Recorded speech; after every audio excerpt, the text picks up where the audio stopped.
बिस्मिल्लाहिर्रहमानिर्रहीम। अस्सलाम वालेकुम नाजरीन, आप सबको ईद उल अधा की बहुत बहुत मुबारक हो। आज ईद का दूसरा दिन है और ख़बर यह है कि पाकिस्तान की मुअज़्ज़िज़ तरीन अदलिया और उसके मुअज़्ज़िज़ तरीन सीनियर तरीन जो जजेज़ हैं, जिनके बारे में आज से चंद दिन पहले आपको याद होगा इसम्बली के फ्लोर पे ख्वाजा आसिफ जो वज़ीर दिफ़ा है, उन्होंने एक बड़ी जज्बाती किस्म की तकरीर की थी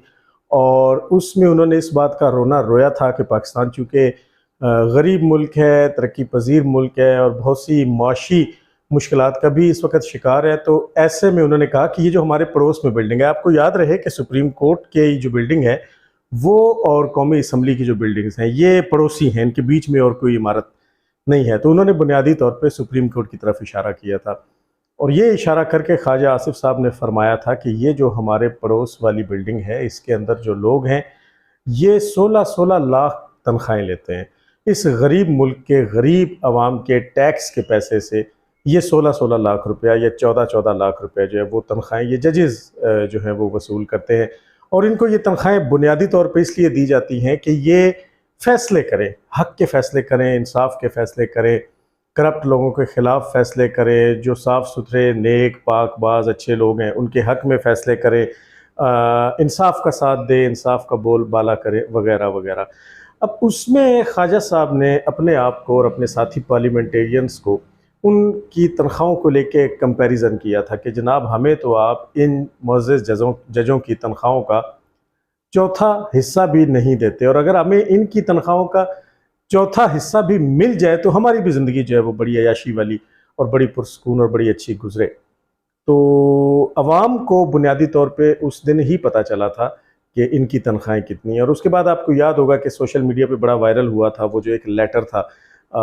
जिसमें मुअज़्ज़िज़ चीफ़ जस्टिस ऑफ पाकिस्तान की तनख्वाह का ज़िक्र था, जिसमें आर्मी चीफ़ की तनख्वाह का ज़िक्र था, वज़ीर आज़म की तनख्वाह का ज़िक्र था, चेयरमैन सेनेट का ज़िक्र था। तो जितने भी ये आइनी ओहदों पे बैठे लोग हैं, जितने भी की पोस्ट पे हैं,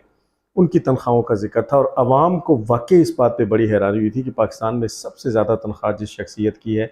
वो चीफ़ जस्टिस ऑफ पाकिस्तान है और उसके बाद दूसरे नंबर पे जिनकी तनख्वाहें हैं वो भी मुअज़्ज़िज़ सुप्रीम कोर्ट के मुअज़्ज़िज़ तरीन जजेज़ ही हैं और उनकी और चीफ़ जस्टिस की तनख्वाह में बस 1-1.5 लाख रुपए का फ़र्क है। और ये तनख्वाहें अच्छा, और जो पर्क्स एंड प्रिविलेजेस हैं यानी जो ज़ाती मुलाजिम मिले हुए हैं, जो गार्ड्स मिले हुए हैं, जो गाड़ियाँ मिली हैं, जो उनका पेट्रोल मिला हुआ है, जो बिजली के बिल हैं, गैस के बिल हैं, टेलीफोन फ्री हैं, जो नौकर चाकर हैं, जो उनकी ट्रैवलिंग है, वो सारा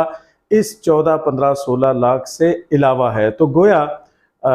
एक मोहतात अंदाजे के मुताबिक एक मुअज़्ज़िज़ जज जो है वो तकरीबन 20 से 25 लाख रुपए में इस गरीब कौम को, इस पाकिस्तानी कौम को पढ़ता था, उस कौम को पढ़ता था कि जिस कौम के फ़ैसले, जिस कौम के लिए इंसाफ के फ़ैसले बड़े मुश्किल हैं और जो कौम पिछले 75 साल से इन्हीं मुअज़्ज़िज़ अदालतों में इंसाफ को तलाश करती फिर रही है। अब होता ये है, आप ज़रा अदालतों का चक्कर लगा के देखें कि जो दादा ने या परदादा ने केस किया था, परदादा भी मर गया, दादा भी दुनिया से चला गया और बाप भी नहीं रहा और अब जो चौथी पीढ़ी है, जो चौथी नस्ल है वो उसी अपने परदादा के केस को लेके चल रही है। लेकिन लाखों की तादाद में मजमूई तौर पे पाकिस्तान की तमाम अदालतों के अंदर जो केसेस हैं वो पेंडिंग हैं, जबकि सिर्फ सुप्रीम कोर्ट के अंदर पेंडिंग केसेस की तादाद 55,000 से तजावज़ कर चुकी है। पेंडिंग केसेस से मुराद ये कि वो केसेस के जो बस चलते आ रहे हैं, जिनमें तारीख पे तारीख दे दी जाती है और जिनका फ़ैसला नहीं किया जाता। सियासी जमातों को नवाजने का सिलसिला या उनके ख़िलाफ़ एक्शंस का सिलसिला अरसा दराज से इन्हीं मुअज़्ज़ज़ अदालतों से जारी है और ये भी कहा गया कि मुअज़्ज़िज़ चीफ़ जस्टिस जो मौजूदा हैं उमर अता बंदयाल साहब, जब ये अभी चीफ़ जस्टिस नहीं बने थे तो जो पेंडिंग केसेस की तादाद सिर्फ supreme court of Pakistan Islamabad के अंदर थी वो 49,000 से 49,000 केसेस से भी कम थी। लेकिन इनके दौर में, इनके टेन्योर के अंदर बजाय इसके कि उसमें मज़ीद कमी आती यानी परफॉर्मेंस दिखाई जाती, अब वो 55,000 से ज़्यादा हो चुके हैं। गोया उमर अता बंदयाल साहब के दौर में 6,000 मज़ीद केसेस का इजाफा हो गया है। तो इसी की तरफ इशारा बुनियादी तौर पे ख्वाजा आसिफ ने किया था और बड़ा सही इशारा किया था और कौम इस बात को अंडरस्टैंड करती है और समझती है कि परफॉर्मेंस का हाल तो आपके सामने है और वो जो हम बड़ी दफ़ा आपको बता चुके हैं कि जो वर्ल्ड रैंकिंग है उसमें पाकिस्तान को 140 में से 135वें 36वें नंबर पे आता है। गोया हम नीचे से 4वें या 5वें नंबर पे हैं गो कि हम इस्लामी जमहूरिया पाकिस्तान है और ये हाल है हमारी अदालतों का। तो उन लोगों को, अच्छा, अब इनके ऊपर ट्रकों के भी इल्ज़ामात हैं, अरबों रुपए की रिश्वत के भी मुबैना तौर पे इल्ज़ामात हैं। ये अपने ऊपर लगाए गए इल्ज़ामात या अपने प्यारे और चहीते साथी जो इनके दाएं बाएं बैठे होते हैं उनके ऊपर लगाए गए इल्ज़ामात का जब केस सुप्रीम जुडिशल काउंसिल में जाता है तो ये उसको टेकअप भी नहीं करते, बल्कि उस मज़ाहिर अली अकबर नकवी को साथ बिठा के ये फ़ौज को कहते हैं कि मैंने तुम्हें एक खामोश पैगाम दिया है कि मैं अपने लोगों के ख़िलाफ़ बेशक करप्शन के इल्ज़ामात हों, बेशक ऑडियो लीक्स हों, बेशक अरबों की बात हो, बेशक खरबों की बात हो, लेकिन मैं कुछ नहीं करूँगा। हाँ, अगर फैज़ हमीद होगा और अगर साकिब नासूर होगा तो उस दौर में फिर जस्टिस शौकत अजीज़ सिद्दीकी जैसे ईमानदार आदमी को सुप्रीम जुडिशल काउंसिल में ले जाके जलील किया जाएगा और बरतरफ कर दिया जाएगा। और उसके बाद फिर ख़ुद जनाब मोअज़्ज़ज़ बंदयाल साहब के दौरे क्या कहना चाहिए, दौरे इंसाफ में मौजूदा जो नए आने वाले चीफ जस्टिस काजी फ़ाइज़ ईसा हैं उनको, उनकी फ़ैमिली को अदालतों में घसीटा जाएगा, उन्हें ज़लीलो ख्वार किया जाएगा और पूरी कोशिश की जाएगी कि उनके साथ भी जस्टिस शौकत अजीज़ सिद्दीकी वाला सलूक किया जाए। लेकिन चूँकि ऐसा कुछ निकला नहीं तो बहरहाल मैडम सरीना ईसा की वो जायदाद उनके मेके की तरफ से उनकी ख़ानदानी जायदाद साबित हुई और उल्टा वो जो जस्टिस काजी फ़ाइज़ ईसा थे जिनको गंदा करना मकसूद था उनको साफ़ सुथरा डिक्लेयर किया गया इस तरह से कि उनके हक़ में फ़ैसला आ गया कि जनाब वो जो इल्ज़ामात हैं वो तो गलत हैं, झूठे हैं और काजी साहब के ऊपर ऐसा कोई केस नहीं। तो एक तरफ तो ये हालात हैं, वहाँ रातों को अदालतें खोली जाती हैं, जो एक्यूज़्ड हैं, जो मुजरिम हैं, जो मुलजिम हैं, उनकी ऑडियो लीक्स आती हैं तो अपने रिश्तेदारों की ऑडियो लीक्स के केसेस खुद लेके बैठे जाते हैं, अपनी सासों को, अपनी दामादों को बचाया जाता है, अपने चहीते सियासी लीडरों को मर्सिडीज़ कारों में बुलाया जाता है, उन्हें गुट्टू सीयू कहा जाता है, उन्हें रात को रेस्ट हाउस की रिहाइश दी जाती है, उन्हें 11-12 बंदों के साथ गपशप लगाने, लूडो कैरम खेलने, कोई शतरंज खेलने, सियासी शतरंज खेलने और असल शतरंज खेलने के तरगीब दी जाती है। जिसको पकड़ा जाता है उसको रिहा कर दिया जाता है, उसे ज़मानतें मिल जाती हैं, ज़मानतें थोक के हिसाब से मिलती हैं। और यहाँ दूसरी जानिब कोई सोशल इशू, कोई ऐसी चीज़ के जिसका ताल्लुक़ आवाम से हो बराह रास्त, तो उसकी तरफ कोई तवज्जो नहीं, कोई सो मोटो एक्शन नहीं, किसी हुकूमत की जानिब से बनाए गए कानून को दबा लिया जाता है, उस पर हुक्म इम्तना या स्टे ऑर्डर दे दिया जाता है और यूं ये अदालतें जो है वो चल रही है। अब उसके अंदर चाहे सुप्रीम कोर्ट हो, चाहे उसके अंदर सूबाई हाई कोर्ट्स हों, चाहे मातहत अदालतें हों, टॉप से लेकर बॉटम तक, ये मैं नहीं कहता, पूरी दुनिया में जो रैंकिंग हुई उसके मुताबिक आप लोगों के सामने है कि हमारी अदलिया की परफॉर्मेंस क्या है, अदलिया का हाल क्या है, अदलिया की डिलीवरी की जो रेशो है वो क्या है, कितनी है, इंसाफ मिलता है, इंसाफ नहीं मिलता है। यहाँ पे वकील किए जाते हैं, जज किए जाते हैं और निज़ाम को चलाया जाता है। और इसके बावजूद, इस तमाम के बावजूद इन मुअज़्ज़िज़ जजों को गाड़ियाँ, इनके मकानात, इनके नौकर चाकर, ये वो सारा करने के बाद इनको पाकिस्तान के तमाम सरकारी, चूँकि बुनियादी तौर पे तो सरकारी मुलाजमीन ही के ज़ुमरे में आएंगे, तो इनको सरकारी मुलाजमीन में सबसे ज़्यादा तनख्वाह जो है वो दी जाती है। और इसी का जिक्र जैसे मैंने अर्ज़ किया ख्वाजा आसिफ ने किया। लेकिन हुआ क्या,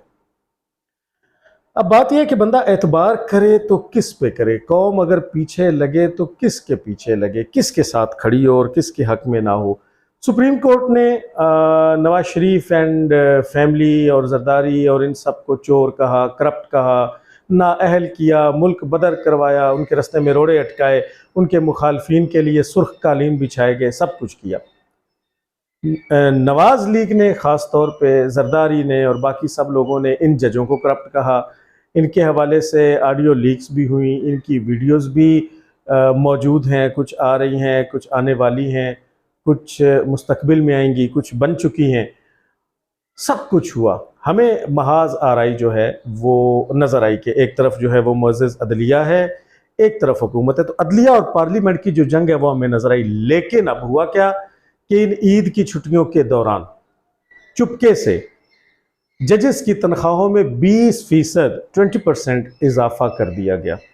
अब आप 14 लाख या 16 लाख या 15 लाख का 20% खुद ही अपने पास हिसाब करते फिरे तो आपको पता चलेगा कि कितना बड़ा जंप आया है। शायद आर्मी चीफ की तनख्वाह के बराबर तो जंप दे दिया गया। शायद एक ग्रेड 20 या 21 या 22 के ऑफिसर की तनख्वाह मौजूदा के बराबर तो सिर्फ इजाफा कर दिया गया। वेयर एज दूसरी जानिब जब ये बजट पेश किया गया है तो उसमें बहुत से कट लगाए गए हैं, और उसके बाद जब बजट की मंजूरी हुई है तो IMF की आड़ लेके उसके पीछे छुप के बहुत से नए टैक्सेस लगाए गए और गरीब आदमी के ऊपर, आप पे, मुझ पे, हम सब पे बड़ा बोझ डाला गया है। लेकिन वो कि जिनका रोना रोया जाता है कि गरीब और बेचारी अवाम है, उसके कंधे पे तो बोझ डाल दिया गया। लेकिन जिनको करप्ट कहा जाता है, जिनके ट्रकों की ऑडियोज को लीक किया जाता है, जिनके हवाले से नए कानून बनाने की बात की जाती है, जिन्हें एग्जेक्टिव ऑर्डर के जरिए हटाने की धमकियां लगाई जाती हैं, जिनके पीछे, जिस ट्रक की बत्ती के पीछे अवाम को लगाया गया है, उनकी तनख्वाहों के अंदर लाखों रुपए का इजाफा रातों रात बड़े चुपके से कर दिया गया। तो अब बड़ी कंफ्यूजन है। कंफ्यूजन बुनियादी तौर पे इस बात की है कि किसके पीछे लगे, किसके पास जाएं, किससे बात करें। क्या ये एक सियासी रिश्वत है? क्या बंदयाल साहब तो 2.5 महीने के बाद अपने घर तशरीफ ले जाएंगे? जो पीछे बच जाने वाले, जो मुनीब है, जो एहसन है, इजाजुल एहसन है, जो मुज़ाहिर नकवी है, वगैरह वगैरह, जितने भी लोग हैं, क्या इन्हें सियासी दाना डाला जा रहा है? क्या इन्हें सियासी रिश्वत दी जा रही है? क्या इन्हें अपने साथ मिलाया जा रहा है? क्या किया जा रहा है? कौम को अपनी आंखें हर लिहाज से खुली रखनी चाहिए। दूसरी जानिब एक और ख़बर यह भी आई